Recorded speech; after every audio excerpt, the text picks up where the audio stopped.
네, 월스트리트 모닝 브리핑 함께하고 있습니다. 이번에는 글로벌 인터뷰 미국 주식 전문 유튜버죠. 유선남님과 함께할게요. 어서 오세요.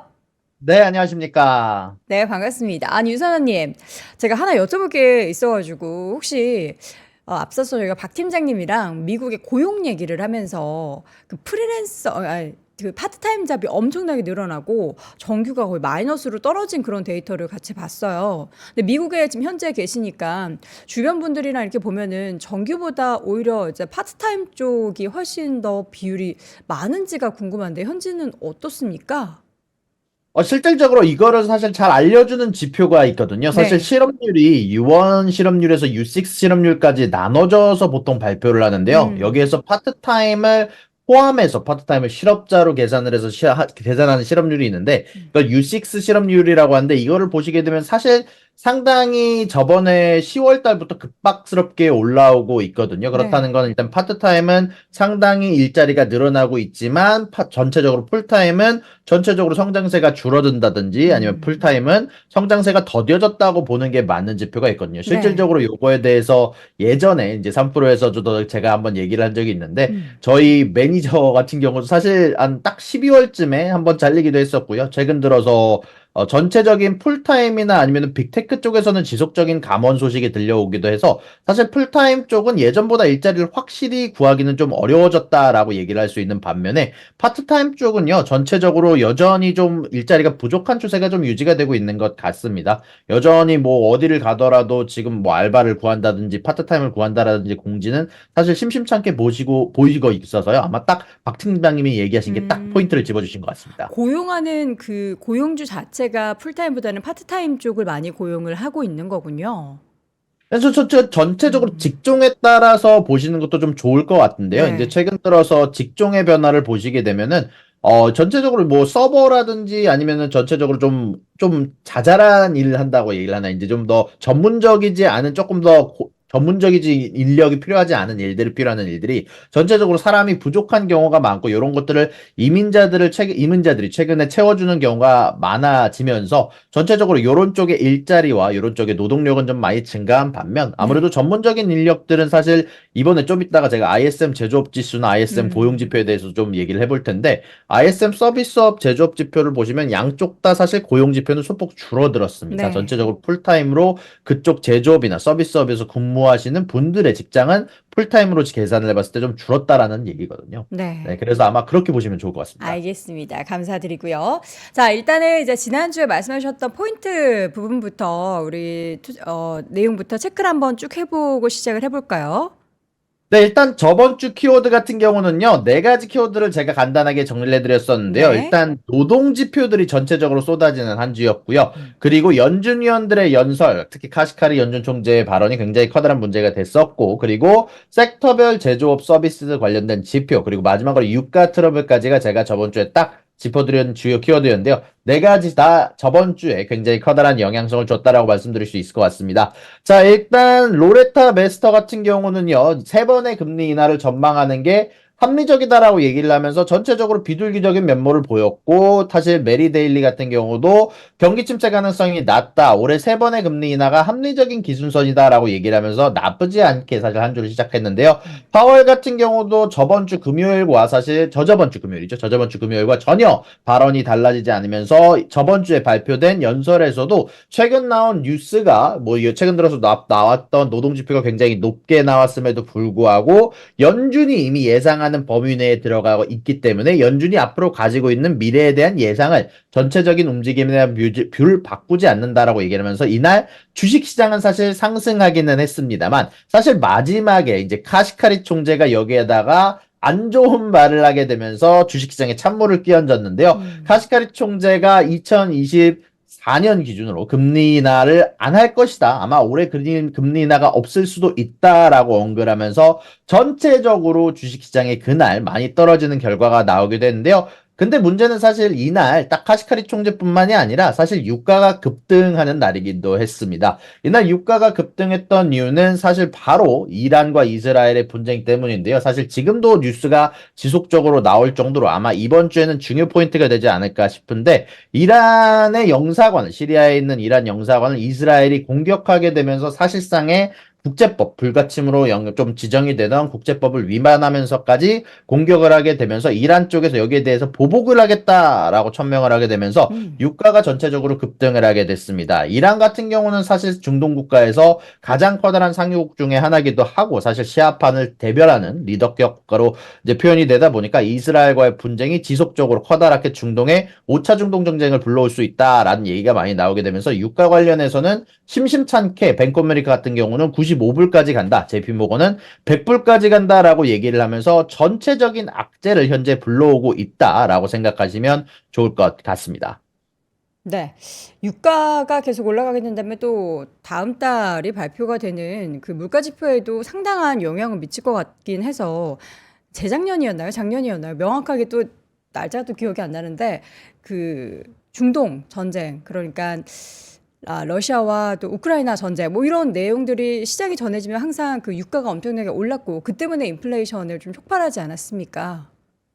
네, 맞습니다. 사실 이번 주에 CPI 발표가 되게 되는데, 사실 이번 주에 발표될 CPI에는 영향이 안 갔지만 아마 다음 주 CPI에는 좀 더 커다란 영향을 줄 것으로 예상이 되고 있고요. 사실 그런 부분들 플러스 알파로 개인적으로 좀 걱정이 되는 부분들 지표는 사실 박 팀장님도 짚고 넘어갔지만, 저번 주 한 주가 사실 노동력 관련해서 굉장히 여러 발표가 있었던 한 주거든요.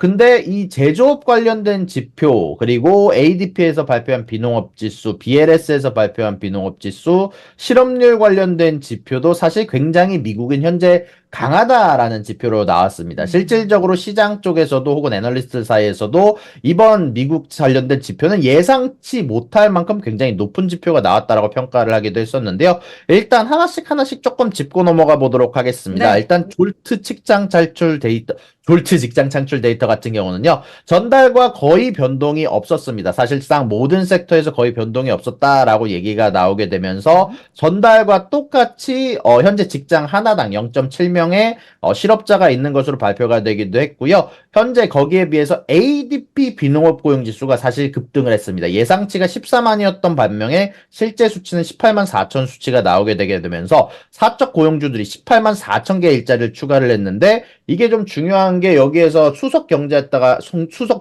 했던 말이 3월은 임금 상승뿐만이 아니라 그 상승을 기록한 섹터들에서도 굉장히 놀라웠습니다. 이직자들에게 가장 큰 증가를 보인 섹터가 건설, 금융서비스, 제조업이다라고 얘기를 했고요. 사실 이번에 임금 상승률도 예상보다는 좀 높았다라고 얘기가 언급이 되기도 했었고요. 여기에 대해서 조금 더도 놀라웠던 점이 사실상 모든 섹터에서 전문 비즈니스 서비스 섹터를 제외한 모든 섹터에서 고용 상승이 있었다라는 부분이 굉장히 놀라웠다라고 말씀드릴 수 있을 것 같고요. 그리고 ISM 제조업 지수와 ISM 서비스업 지표가 나왔는데 전체적으로 양쪽 다 굉장히 높은 수치가 나왔습니다. 다만 서비스 관련된 지표는 예상치를 하회하게 되면서 그날 당일 주가가 상승하는데 좀 일조를 하기도 했었고요. 제조업 지수는 반대로 예상치보다 굉장히 높은 수치가 나오게 되면서 채권 금리도 급등하게 만들고 유가도 오르게 만드는 주요 원인으로 작용하기도 했었는데요. 전체적으로 요거를 조금만 더 분석을 하게 되면은요. 사업 활동과 생산 쪽, 신규 주문 쪽은 전달보다 커다랗게 상승하는 지표가 나오기도 했고요. 고용 쪽은 사실 반대로 서비스 쪽이든 제조업이든 전달보다 좀 하락하는 반면이 나오게 되면서 축소의 수순으로 가는 부분들이 많았고요. 재고와 가격들이 좀 눈여겨볼 만한데요. 가격 쪽에서 사실 커다란 상승이 나왔고 재고 쪽에서는 여전히 많이 모자르다라는 지표가 나오는 듯이 ISM 서비스 지표에서 많이 나오기도 했었습니다. 자, 일단 인터뷰어들의 간단한 인터뷰들 짚고 넘어가 볼까 하는데요. 제조업 쪽에서는요. 화학제품, 운송장비, 기호식품, 컴퓨터 및 전자제품, 가공금속, 그리고 목재제품 쪽에서 다음 분기 혹은 이번 분기에 굉장히 호실적이 나오고 있다라고 언급을 하기도 했고요. 기계 섹터, 종이 섹터, 석유 및 석탄 제품, 그리고 기본금속 쪽에서는 인터뷰 쪽에서 상당히 지금 현재에 대해서 걱정하는 어투의 인터뷰가 나오기도 했었습니다. 자, 그리고 서비스업 쪽에서는 숙박 및 음식 서비스, 교육 서비스, 전문 과학 및 기술 서비스, 유틸리티 섹터에서 전체적으로 좀 안 좋은 모습이 농업, 그리고 건설, 금융 및 보험, 광업, 소매업이 전체적으로 ISM 서비스업에서 잘 나오게 되면서 사실 ADP 비농업 고용지수에서 나왔던 지표들과 일치하는 종류의 인터뷰가 ISM 서비스업과 제조업 지수에서 나오기도 했다라고 여러분들에게 말씀드릴 수 있을 것 같습니다. 네. 지난번에 이제 말씀해 주셨던 주요 키워드들 쭉 한번 정리를 해봤고요. 그러면 이번 주에는 뭐가 제일 이슈일지 일단 뭐 물가지표 나오는 것도 그렇고 어떤 부분들이 있는지 한번 소개를 드려볼까요? 네, 일단 이번 주 주요 키워드도 4개 한번 선정해 봤습니다. 네. 일단 CPI와 PPI, 여전히 인플레이션에 관련해서 연준의 금리 인하에 관련해서 가장 커다란 역할을 하는 키워드다 보니까 여전히 중요하다고 생각돼서 한번 선정을 해 봤고요. 그리고 이번 주에 연준 회의록 공개가 있습니다. 연준 회의록 공개를 통해서 사실 이번에 점도표 발표가 있었는데 그 점도표에 대한 뒷이야기들, 연준 위원들에 대한 생각을 들어볼 수 있는 부분들이 있기 때문에 두 번째 연준 회의록을 선정을 했고요. 그리고 세 번째, 이란과 이스라엘의 전면전이 나올 수도 있다는 얘기가 많이 나오고 있습니다. 지금 현재 라마단 쪽에 지금 시간이 지나가면서 사실 이게 마지막 날부터 조금 전면전이 나올 수도 있다는 얘기가 많이 나오고 있는데 요거에 대해서 조금 이따가 더 디테일하게 알아보도록 하고요. 그리고 옐런 재무장관이 중국을 방문하고 있고 이번 주에 발표되는 중국 지표가 상당히 중요한 지표들이 굉장히 많습니다. 미국 주식에도 미국의 유가에도 모든 게 영향을 줄 수 있는 지표가 발표가 되게 되는데요. 일단 이번 주 스케줄 한번 짚고 넘어가 볼 텐데요. 일단 월요일부터 저번 주에 매파로 굉장히 커다란 활약을 했던 카시카리 연준 위원이 연설이 예정되어 있습니다. 어. 그리고 화요일 날 같은 경우는 미국의 에너지청에서 발표하는 단기 에너지 전망치, 그리고 수요일 날은 CPI, 근원 소비자 물가지수와 소비자 물가지수가 발표가 되게 되고요. FOMC 위원회는 보우먼 연준위원회 연설, 원유 재고 수치 10년물에 대한 국채 입찰, 그리고 연준에서 공개하는 회의록, 그리고 중국의 소비자 물가지수까지 수요일이 사실상 이번 주에 가장 커다란 키포인트가 되지 않을까 싶고요. 그리고 목요일 날은 생산자 물가지수, 중국의 신규 대출 지수, 실업수당 청구 건수, 그리고 아까 사실 박 팀장님이 언급을 해주셨는데 최근 들어서 사실 곡물의 가격이 심상치가 않습니다. 그 곡물에 대한 가격의 움직임을 볼 수 있는 보고서를 WASD 보고서라고 하거든요. 그러다 보니까 만약에 여러분들이 이 가격을 좀 따라가고 싶다. 내 곡물들에 대한 인플레이션을 좀 따라가면서 현재 미국 내 가격들이 여러분들이 소비자 가격을 걷는데 먹는 거에 대한 가격들이 어떻게 되는지 보고 싶으신 분들은 꼭 WASD 보고서 발표될 때 보셔야 될 것 같고요. 그리고 장기금리 30년물 국채에 대한 입찰이 발표가 되게 되고 보스틱 연준위원회 연설이 있을 예정이고요. 금요일 날 같은 경우는 수출입 물가 지수와 그리고 미시간대 소비자 기대 지수, 심리 지수, 인플레이션 기대치와 예상치가 발표가 될 예정입니다. 자, 이렇게 해서 일정을 쭉 정리를 해주셨는데 이번 주에 이제 가장 중요한 수요일에 발표되는 CPI 이번에는 또 어떻게 좀 예상이 되고 있을까요? 네, 일단 간단하게 CPI 관련해서 월가 예상치랑 그리고 연재 인플레이션 나우캐스팅이라고 불리는 클리브랜드 연준의 한번 예상치를 갖고 와봤는데요. 일단 한 달 기준으로 보게 된다면 CPI 같은 경우는 0.34에 1년 기준으로 3.41%, 그리고 코어 CPI는 0.31%에 3.73%가 현재 클리브랜드 연준이 예상하고 있는 예상치고요. 월가에서는 0.3에 3.4%, 코어 CPI는 0.3에 3.7%라는 사실 상당히 높은 수치가 예정이 되어 있습니다. 다만 그럼에도 불구하고 사실 최근에 굉장히 많이 올라온 유가를 생각해 본다면 이거는 생각보다 낮은 수치라는 예상이 좀 되기도 하는데요. 자, 일단 저번 달에 나왔던 CPI 수치 한번 리뷰를 해보도록 하겠습니다. 사실 저번 달 같은 경우는 에너지 가격이 2.3%나 오르게 되면서 사실상 인플레이션의 대부분을 차지하기도 했었는데요. 또한 운송비 같은 경우도 크게 늘어나게 되면서 저번 달이죠. 2월 달에 인플레이션 같은 경우는 상당히 안 좋은 수치를 기록하기도 했었는데요. 이번 달에는 어떻게 될지 하나씩 한번 제가 직접 미국 내에서 조사한 자료 여러분들하고 한번 짚고 넘어가 볼 텐데요. 네. 곡물들의 가격은 사실 박 팀장님이 언급하신 것처럼 상당한 가격 상승이 보이고 있습니다. 다만 그럼에도 불구하고 쌀 가격이나 아니면은 뭐 콩 가격이나 아니면 밀 가격 같은 경우는 상당히 지지부진한 모습을 보였고요. 네. 그에 비해서 옥수수 가격 그리고 오일 가격, 특히 카놀라유 가격이 3월 달에 많이 뛰게 되면서 전체적으로 곡물들에 대한 가격들은 상승 수치에 도달했다라고 보는 게 좀 맞는 것 같고요. 그리고 기호식품 같은 경우에도 사실 코코아 가격이 이제는 금값이라는 얘기가 많이 나오고 있잖아요. 3월 한 달 동안 거의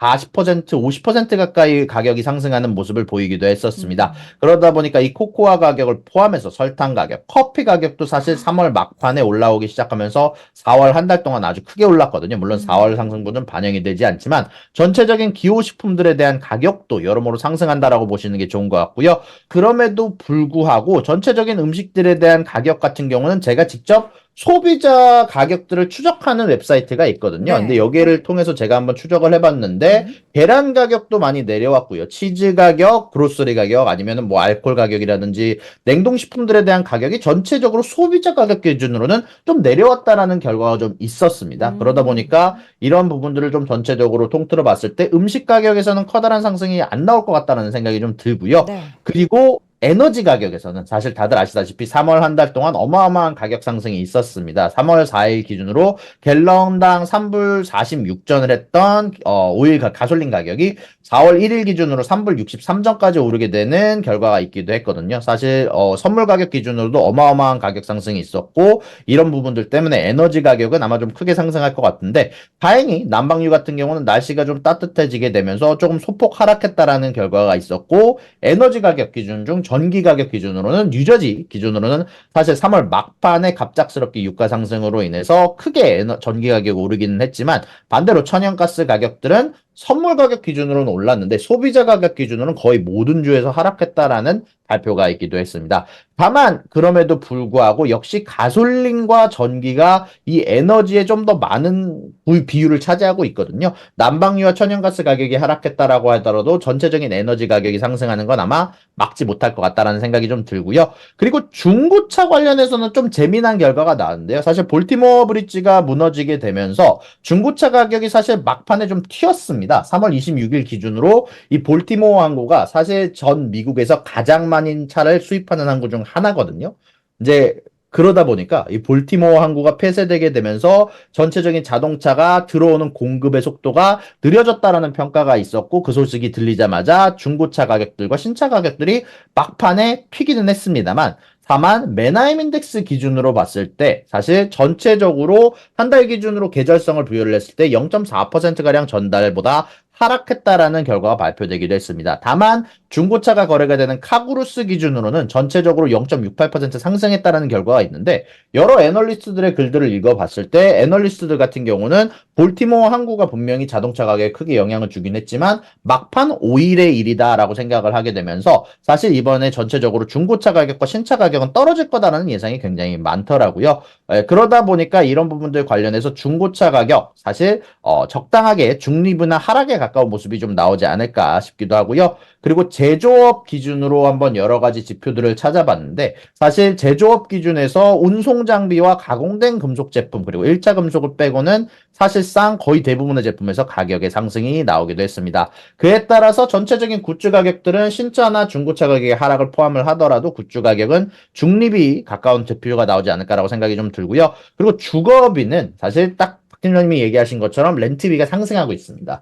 이제 렌트비 같은 경우는 미국 내에서 사실 진로 기준으로, 레드핀 기준으로 최근 들어서 상승하고 있다는 결과가 나오게 되게 되면서 아마 이번 달에도 상승에 가까운 결과가 나올 거라라고 생각이 좀 들고요. 다만 ISM 병원 지수나 ISM 서비스업 지수가 예상치보다 좀 하회하는 결과가 나왔다라는 점은 그래도 좀 고무적이긴 하지만 여전히 주거비와 운송비 같은 경우는 어쩔 수 없이 이번에 볼티모어 항구에 이제 급락으로 인해서 운송비, 해상 운송비 자체와 그리고 대륙 운송비 자체도 상승할 것으로 예상이 되게 되면서 전체적인 서비스 지표도 상승할 것으로 예상이 된다라는 예상치가 굉장히 많습니다. 자, 이걸 통틀어서 간단하게 정리하면 이렇게 볼 수 있을 것 같은데요. 역시 에너지 가격이 아마 가장 커다란 변수가 돼서 전체적인 CPI 지수가 높게 나올 가능성이 개인적으로 가장 높다라고 생각이 좀 들고요. 코어 CPI 같은 경우는 주거비가 가장 커다란 영향을 차지하는데 주거비 같은 경우는 그래도 아무래도 렌트비가 사실 저희가 말씀드리는 렌트비는 사설 기업이 혹은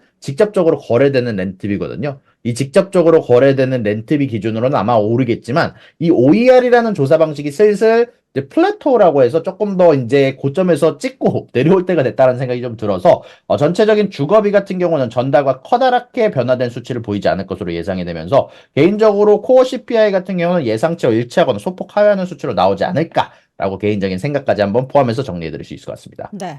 전달과는 큰 변동이 없을 것 같아서 이게 시장에 미치는 영향도 굉장히 제한적일 것 같긴 한데 최근에 나왔던 여러 가지 금리 인하를 좀 방해하는 요인들이 있었기 때문에 또 인플레이션이 조금이라도 올라가면은 시장은 오히려 거기에 대해서 좀 민감하게 반응할 수 있지 않을까라는 그런 생각도 좀 듭니다.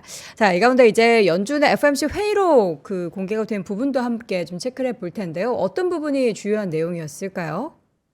네, 일단 이번에 연준 회의록 같은 경우는요, 인플레이션 수치가 높게 나온 뒤에 나오게 되는 회의록이라서 아무래도 개인적으로 조금 우려가 되는 부분들이 있는데요. 최근 연준 위원들의 발언들 중에서 가장 우리가 사실 집중해야 되지만 집중하지 않는 부분이 있습니다. 바로 장기 적립금리에 대한 부분인데요. 최근 나오는 모든 연준 위원들이 장기 적립금리가 올랐을 거다라고 예상한다라고 발표를 했습니다. 사실 이런 부분들이 개인적으로 생각했을 땐 장기 채권에 커다랗게 영향을 주는 부분이고 장기적으로 봤을 때는 유동성을 지속적으로 이제 줄여가야 되는 부분인데 이런 부분들에 대한 코멘트 개인적으로 연준 위원들의 발언들 중에서 조금 집중해서 볼 만한 부분들이 있다라고 생각이 좀 들고요. 그리고 금리 인하 시기도 사실 이번 해 안에 3번을 유지를 한다라고 하지만 다음 해 숫자도 줄었고요. 다다음 해 숫자도 줄었는데 이런 부분들 관련해서 연준 위원들이 꼭 이번 해에 왜 3번 정도의 인하를 하고 싶어 하는지 한번 좀 얘기를 들어볼 수 있는 뒷이야기를 들을 수 있는 좀 시간이 되지 않을까라고 생각이 좀 들게 되는 게 바로 이 아마 FOMC의 회의록이 되지 않을까라고 생각이 좀 듭니다. 네. 이번 주에는 뭐 회의록 내용도 그렇고 물가 지표도 그렇고 그 닐 카시카리를 비롯한 여러 가지 이제 연행 관련한 총재들의 발언들이 시장을 지난주와 마찬가지로 좀 변동성을 만들 것 같다라는 생각도 드는데 지난주에도 이제 시장의 좀 악재 중에 하나가 중동 전쟁의 확전 이야기였습니다. 여기에 대해서는 또 어떤 소식들이 추가적으로 또 나오고 있습니까? 현재 미국의 인텔이 전달을 하기를 이란 쪽에서 이스라엘에 대한 공격을 준비를 하고 있다라는 소식이 전달이 되기도 했고요. 이스라엘 쪽에서는 가자 지구에 대해서 승리를 선언하면서 자신들의 병력을 빼기도 했었는데요. 사실 뭐 지금 이런 부분들 관련해서 유엔 내에서는 굉장히 갑론을박이 많은 상황입니다. 이제 유엔 안보리 내에서는 러시아 쪽에서는 지금 현재 이스라엘에 대한 입장문을 발표를 해야 된다. 유엔 입장으로서 이렇게 얘기를 했지만 현재 미국과 영국과 프랑스가 반대를 하게 되면서 사실 이스라엘에 대해서 현재 유엔 쪽에서는 추가적인 입장문을 발표를 하지 못하고 있고요. 그럼에도 불구하고 국제법을 어기고 현재 이스라엘이 시리아에 있는 영사관을 공격했다라는 점 때문에 미국의 바이든 대통령은 상당히 이쪽에 대해서 많은 유감을 표현하게 되면서 그리고 요거에 대해서 우리가 좀 재밌게 좀 짚고 좀 중요하게 짚고 넘어가야 되는 부분이 사실 이스라엘의 전쟁이 길어지면 길어질수록 바이든 대통령의 지지율에는 도움이 좀 안 되는 편입니다. 이제 바이든 대통령 같은 경우는 인플레이션을 현재 안정시켜야 되고 아무래도 바이든 대통령이 전쟁에 관련돼서는 조금 유약하다는 이미지가 있다 보니까 전체적으로 이 전쟁이 장기화면 될수록 바이든 대통령의 지지율이 떨어져가는 부분들이 미국 내에서 관찰이 되고 있고요. 사실 트럼프 쪽이 확실한 네타냐후의 총리의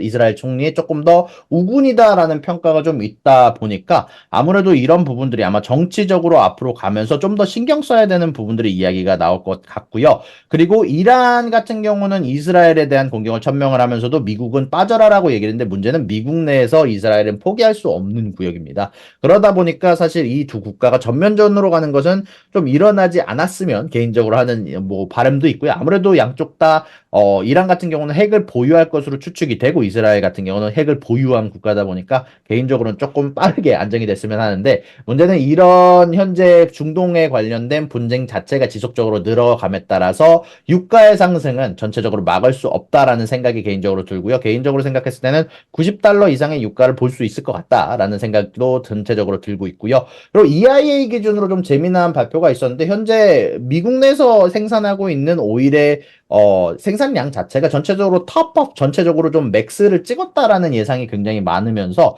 이번에 발표될 EIA 단기 에너지 전망치에서 나오는 유가에 대한 방향성도 아마 이번에 중동 전쟁을 포함하게 될 텐데 좀 이 분쟁을 포함하게 될 텐데 이런 부분들도 아마 이번 주에 집중해서 보시면 좋을 것 같습니다. 네.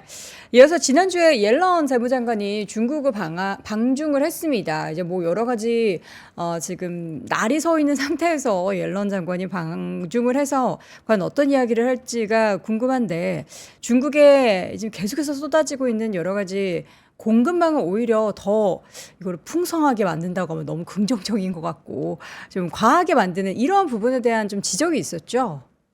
네, 맞습니다. 옐런 재무장관이 지금 현재 중국에 방문 중인데요. 현재 리창 중국 총리에 대놓고 과잉 생산을 억제해야 된다라고 얘기를 하면서 또한 동시에 중국과 미국은 강력한 우군이다, 파트너다라고 얘기를 하면서 적이 아니다라는 거를 이야기를 하기도 했었는데요. 사실 여기에 대해서는 좀 짚고 넘어갈 부분들이 있습니다. 지금 전기차 관련해서 박 팀장님도 좀 짚고 넘어가셨지만 이 테슬라의 전기차를 포함해서 모든 전기차 회사들이 사실상 중국의 저가형 모델들에 밀려가지고 지금 현재 약간 맥을 못 추는 상황들이 좀 나오고 있거든요. 중국 내에서 가장 전기차의 수요가 높은데 이 중국 내에서 현재 자진들의 제품을 많이 쓰려는 움직임과 더불어서 중국산 전기차들이 너무나 싸다 보니까 특히 중국에서는 이 전기차 보조금을 사실 만들 때마다 제공을 했었거든요. 예전 원래 미국 같은 경우는 사는 사람에게 제공을 하는데 중국 같은 경우는 2022년까지 만드는 족족 보조금을 제공을 했었다 보니까 현재 외국의 제품들이 상대적으로 경쟁하기 굉장히 어려웠고 사실 이런 것들이 태양광 판넬 쪽에서도 나오게 되게 되면서 미국 내에서는 좀 재미난 움직임이 있습니다. 태양광 판넬로 아예 펜스 만들고. 분리대를 만든다라는 네. 얘기가 나올 정도로 좀 이야기가 나오고 있는데 이게 사실 거의 덤핑 수준으로 나오게 되는 가격이다 보니까 미국 내에서의 전기차 회사들과 태양광 회사들이 거의 맥을 못 추는 상황이 나오고 있거든요. 그런 가운데 안에서 옐런이 과연 이런 것들을 해결할 수 있을지 개인적으로 생각했을 때는 아마 어렵지 않을까 싶은데 과연 이번 주에 나오게 될 중국 지표들과 더불어서 전체적으로 옐런 재무장관의 방중 지표들 한번 찾아봐야 될 것 같습니다. 네. 자, 마지막으로 이제 기업별로 유의해야 될 소식들을 정리를 해 주실 텐데 테슬라의 로보택시 요걸로 유의해야 될까요?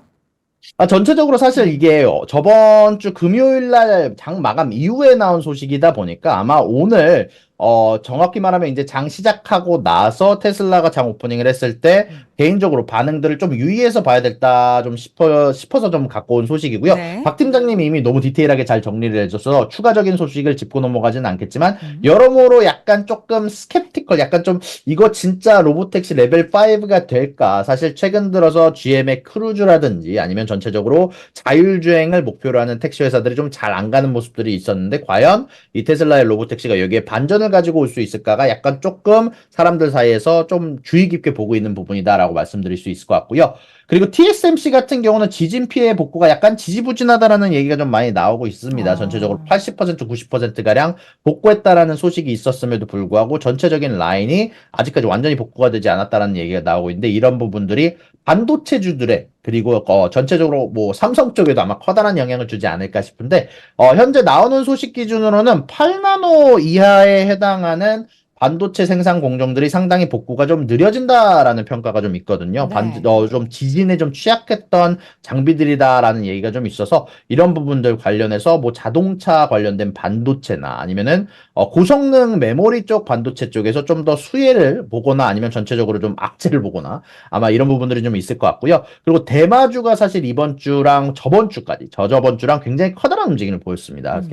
독일에서 이 대마초를 합법하게 하게 되면서 전체적인 대마주들이 굉장히 많이 올랐거든요. 그래서 이런 부분들 아마 여러분들이 조금 재미나게 보실 수 있을 것 같아서 개인적으로 회사별 유의할 소식들을 좀 정리를 해봤고요. 네. 그리고 마지막으로 좀 시간이 남아서 이건 좀 한번 얘기를 해볼까 하는데 안 그래도 채팅창에서 이 DXYZ라는 주식에 대해서 많이 관심을 가지더라고요. 그래서 좋습니다. 제가 네. 원래 이게 제가 주말 라이브 때 했었던 내용인데 그래서 좀 시간이 남은 김에 조금 간단하게 좀 정리를 해드리면 이게 스페이스X, 디스코드, 오픈 AI에 투자하고 있는 아직 시장에 상장하지 않은 회사의 주식을 가지고 있는 펀드입니다. 그쵸. 이제 3월 26일 날 NYSE에 상장 계장가 8.25달러로 상장을 했는데 현재 가격이 60달러예요. 오.